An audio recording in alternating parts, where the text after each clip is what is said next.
toi, Jacques, qu'est-ce que ça apporte une résidence d'artistes comme ça? D'abord, il y a une vraie émulation entre les peintres, ça c'est sûr.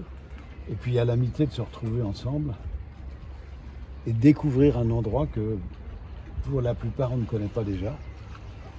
Et ce qui est très drôle, c'est la sorte d'angoisse qu'on voit apparaître le premier jour.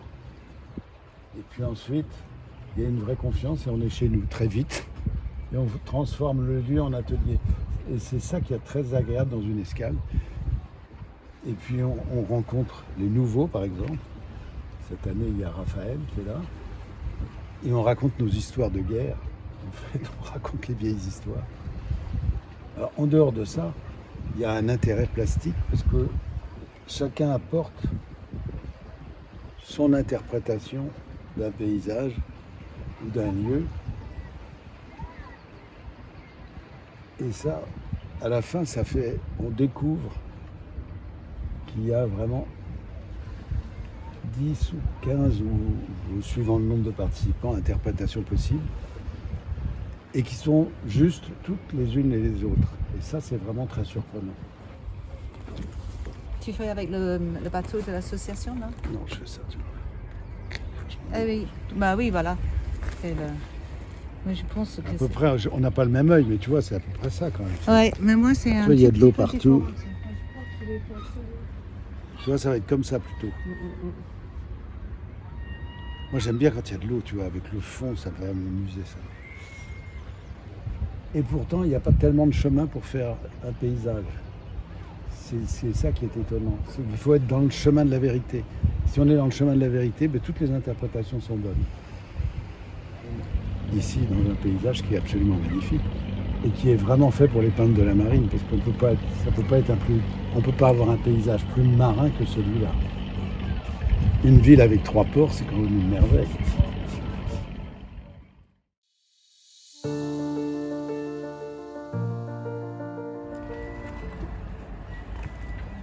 C'est le cadre et une tronche. Le soleil tape comme ça, il y avait la lumière. Je cherche quelque chose dans le paysage qui peut marcher dans un rectangle. Parce que je crois que c'est un des problèmes pour les débutantes, c'est ils regardent tout ça, ils disent comment je peux mettre tout ça dans un carré ou un rectangle. Et ben c'est comme il faut couper une tranche, il faut cadrer un morceau qui peut marcher dans un rectangle. Donc c'est la façon que ça découpe. Avec expérience, on apprend de placer l'horizon haut ou bas change énormément la façon qu'on entre l'œil entre dans le tableau. Donc c'est ce qui m'a intéressé avec aujourd'hui, c'est nous sommes arrivés à la brune, mais c'est que le clair dans le paysage est au milieu de ma toile. On a un clair de le ciel, mais c'est pas aussi clair que la mer en fait. Donc je vais assombrir un tout petit peu ça et on aura les choses qui disparaissent dans le brume dans le fond. Il y aura le premier plan qui va être plus vif et en fait ça va faire un mouvement clair au milieu qui est la mer qui est plus blanc que le ciel. Bon, ça c'est la théorie. Hein. Après en cours de route on peut changer un peu d'avis, mais c'est ça qui est aussi le plaisir de faire la peinture, c'est que c'est nous qui décidons. Tout est possible. J'utilise des couleurs aussi. Je vais mettre un peu des couleurs un tout petit peu plus chaudes. Là, le sable jaune ici est magnifique. En premier plan, ça va amener plus vers nous. Le bleu pousse, donc ça va éloigner le lointain. Et il y a les fleurs magnifiques que j'aime beaucoup, c'est celui-là. Je ne sais pas ce que c'est, mais ça sent très bon. Et je vais même probablement mettre un tout petit peu de ça en premier plan pour une couleur un peu vif, pour donner un peu de gaieté. Et tout à l'heure, il y avait quelqu'un qui passait, qui faisait du paddle. Et alors, je vais le placer par rapport, il est utile dans mon tableau, peut-être là. Ça, c'est vous, là. Tout à l'heure, vous faisiez le tour en regardant et ça m'a arrangé bien, une silhouette là, en verticale. Donc je vous ai placé. Je fais ça beaucoup. Quand le paysage bouge et c'est animé, je prends les choses qui sont utiles pour ma toile et je les mets dedans, plaque le bon moment. Des fois, j'espère quelque chose. Pour là, il y avait un goéland qui passait. Il peut faire une petite mouvement dans le ciel qui liait le triangle là de le premier plan. Et je peux placer le goéland qui passe. C'est subliminal en fait, mais ça va structurer le tableau.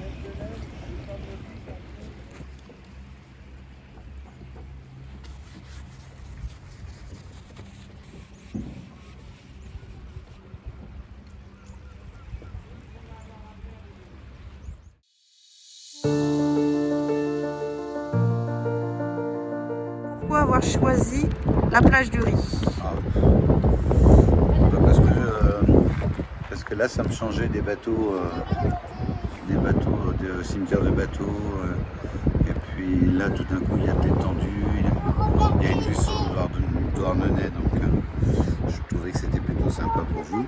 J'ai fait un tableau du cimetière des bateaux qui m'a pris beaucoup de temps parce que je voulais avoir vraiment une qualité de rendu, des reflets, des bateaux comme ça tout détruits. C'est vrai que là j'ai passé beaucoup de temps sur ce tableau. En fait c'est vrai que je vis en hausse dans les champs de blé avec des horizons à perte de vue et c'est vrai que c'est quelque chose qui m'est assez indispensable. Je suis aussi un peu réputé pour être portraitiste, donc là c'est un peu la deuxième facette et le paysage fait comme une espèce plutôt de détente. Il y a moins de stress quand même quand on fait un paysage, parce qu'on a moins de compte à rendre à la nature qu'à la personne qui se fait peindre. Bien que quand on est devant un paysage comme celui-ci, il y a aussi un enjeu à chaque fois et c'est pas facile, mais c'est passionnant.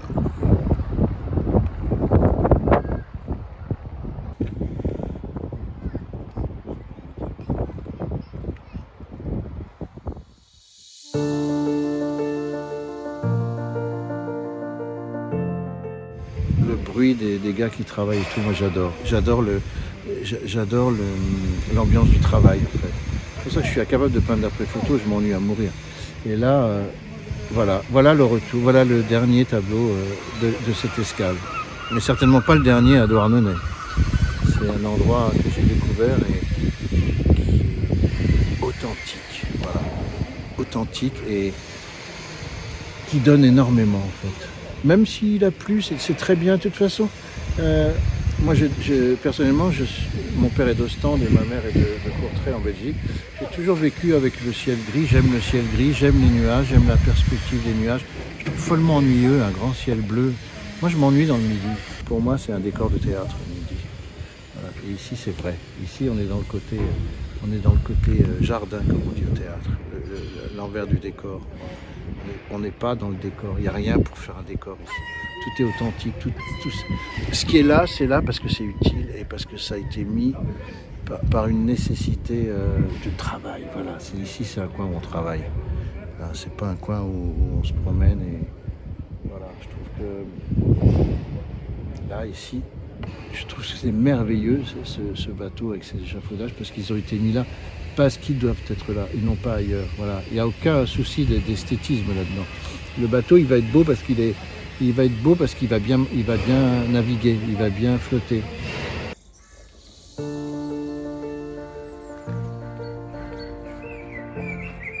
Nous voici dans l'atelier de Jean Lemonnier, installé dans la salle d'exposition des Plomards. Alors Jean, explique-nous ce que tu es en train de faire. C'est un banc de sardines donc, en mouvement dans de l'argile à petite chamotte, enfin chamotte moyenne même. Donc voilà, je sors poisson par poisson. Alors, comme c'est des sardines, ils doivent être nés à peu près tous de la même année, donc il faut qu'ils soient en gros de la même taille. Et et pourtant différentes les unes des autres, parce que de par leur mouvement, c'est plus dynamique. Et c'est des formes simples, mais c'est assez complexe à faire des formes simples. Et en même temps, je dois donner la fermeté du poisson, sa rigidité, et en même temps son mouvement. Et c'est pas évident. Et là, il faut que je sois un peu plus précis que dans de la pierre. Parce que c'est des sardines, faut que ce soit des sardines une fois fini, quoi. Et donc après, cette terre va être cuite et peut-être... Ouais, cette terre sera cuite, séchée d'abord pendant 3 semaines, 1 mois. Ensuite cuit à 1050, je cuis à 1050. J'ai un four à la maison dans lequel je le cuis. Et par la suite, je ferai un bronze avec 7 à 8 exemplaires.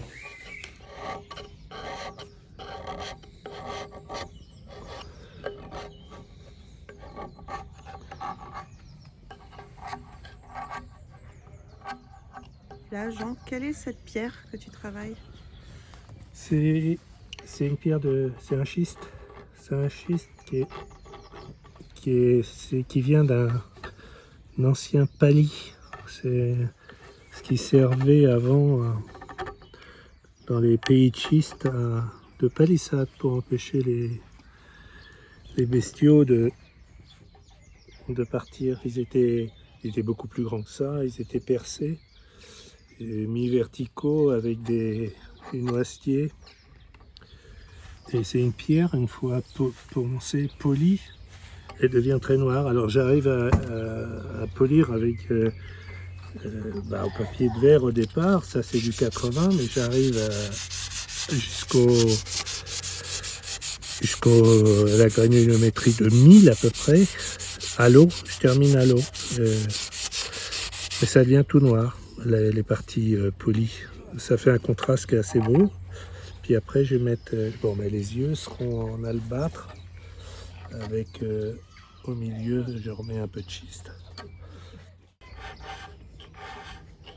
Je la travaille avec des outils à bois que je raffute parce que les outils à pierre, ça sert à rien puisque on peut pas trop cogner. C'est plutôt par usure.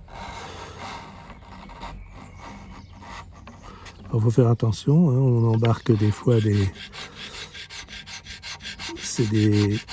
petites couches, donc il faut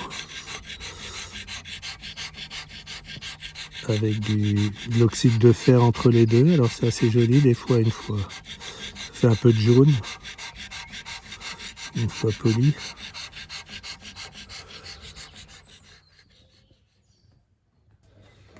Et c'est vrai qu'un sculpteur sur un bateau, c'est inhabituel. Ouais, non, c'est pas pratique, mais ça fait rien. Moi, je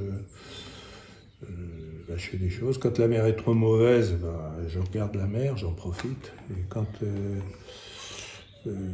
ça va mieux, et puis que j'ai de la place, je fais des choses en plâtre, en terre, des fois en bois, ça dépend. Ça dépend de la longueur de l'escale et de la place que j'ai, je m'adapte. Ces embarquements permettent de voir des animaux qu'on n'a pas la chance de voir. On s'immerge, c'est vraiment au sens propre et figuré, on s'immerge dans un lieu, je les photographie et après je travaille quand je rentre surtout, mais sur le bateau aussi. Le dernier voyage, j'avais fait une tortue assez grande d'ailleurs, et une frégate, plus des bricoles. C'est un peu en fonction de la quantité de matériel que je peux emmener par avion.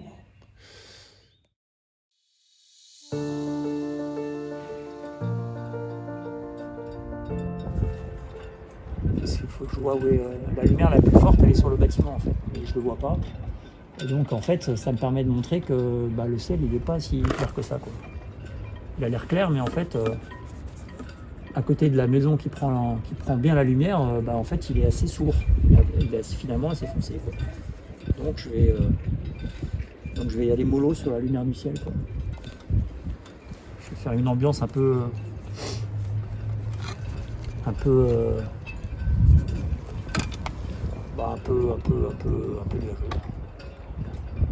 Par contre, entre le ciel et la mer, franchement, on n'est pas loin.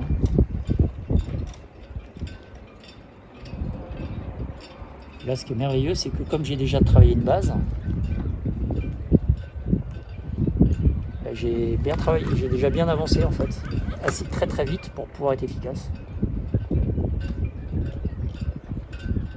Et ensuite, je vais foncer ce que je dois foncer. Je travaille avec très peu de moyens en fait.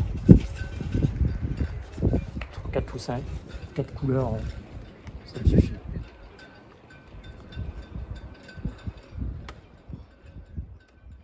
En général, ces œuvres-là, je les utilise, je les appelle mes traces d'ailleurs. C'est vraiment mon souvenir du voyage, c'est mes éléments colorés que je vais utiliser derrière pour reproposer quelque chose qui sera le produit à la fois de ce que j'aurais vécu ici et à la fois de ce que je vivrai dans mon atelier. Et dans mon atelier, ça sera une nouvelle rencontre avec, il y aura la distance en fait, parce que là, ici, c'est le paysage qui gagne, c'est sûr. Dans mon atelier, c'est mon souvenir, ce que j'ai fait sur place, et j'essaierai de... Et puis il y aura la rencontre ensuite avec mon tableau, et puis évidemment, au bout d'un moment, parfois, c'est le tableau qui commande. Et ça, c'est une histoire nouvelle qui se passe, et parfois, à un moment, il y a quelque chose qui va arriver, je ne sais pas forcément exactement ce qui se passera, mais ça sera le produit de cette rencontre-là, et le produit de... Il y a un double filtre, voilà. Une double rencontre. La première, c'est celle-là. Et la deuxième, c'est dans le silence de l'atelier, dans la distance, reproposer quelque chose, essayer d'aller à l'essentiel et puis d'essayer d'avoir un travail d'auteur davantage que ce que je fais ici, où là vraiment j'essaie de... Là c'est la rencontre avec les éléments, mais je suis complètement... d'un certain côté, c'est un mélange de liberté et en même temps je suis presque emprisonné tellement c'est incroyable, quoi. Donc ouais, donc la démarche elle est par étapes. Comme ça.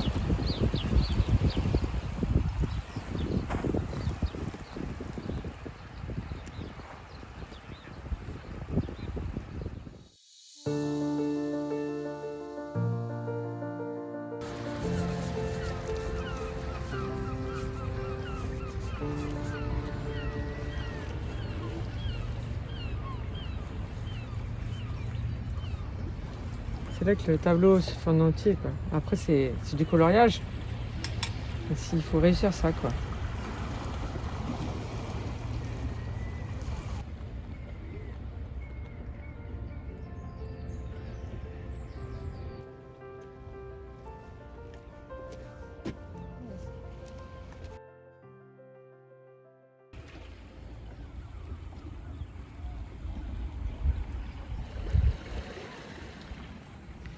Raphaël, c'est ta première résidence, escale? Oui, c'est vrai.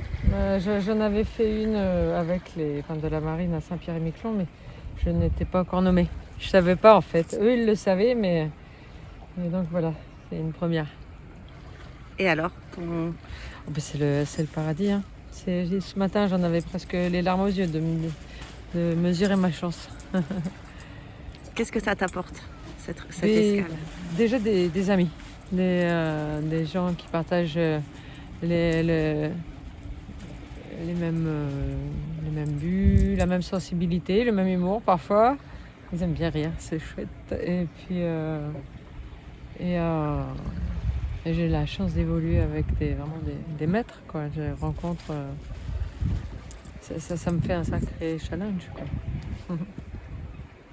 Ça me booste. Puis, le métier de peintre aussi, c'est vraiment un métier de solitaire. Du coup, de temps en temps pouvoir partager, ça fait vraiment du bien.